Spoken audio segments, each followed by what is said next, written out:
జనవరి 23న release అయిన సన్నీ డియోల్ కొత్త Hindi cinema border 2 release అయి నిన్న ఆదివారం ఫిబ్రవరి 1తో 10 రోజులు కంప్లీట్ అయింది. ఈ 10 రోజుల గ్రాస్ కలెక్షన్స్ చూస్తే ఇండియాలో ఈ సినిమా 260 కోట్లు గ్రాస్ కలెక్ట్ చేస్తే ఓవర్సీస్ నుంచి 36 కోట్ల గ్రాస్ వచ్చింది. అలా టోటల్గా 10 రోజుల్లో బార్డర్ 2 సినిమా 296 కోట్లు గ్రాస్ కలెక్ట్ చేసింది.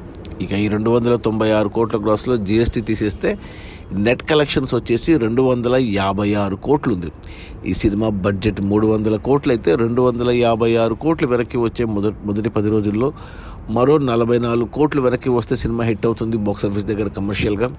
ఈరోజు సోమవారం వర్కింగ్ డే, ఈ రోజు నుంచి కలెక్షన్స్ తగ్గుతాయి. అయినా కానీ ఈ వీక్లో రెండవ వారంలో ఖచ్చితంగా సినిమా 300 కోట్లు నెట్ కలెక్ట్ చేసి ఖచ్చితంగా హిట్ అవుతుంది. ఇక 300 దాటి గ్రాసు 400 లేదా 500 కొద్ది కష్టమే, కానీ 400 వరకు వెళ్తుందా లేదా అనేది చూడాలి. 350 కోట్ల గ్రాస్ అయితే ఖచ్చితంగా వస్తుంది.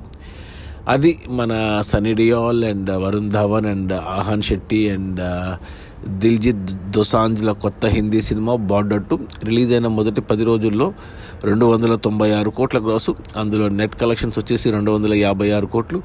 సినిమా బడ్జెట్ 300 కోట్లు. ఇంకా 44 కోట్లు రావాలి, వచ్చేస్తాయి. సినిమా ఖచ్చితంగా హిట్ అవుతుంది. Okay, bye.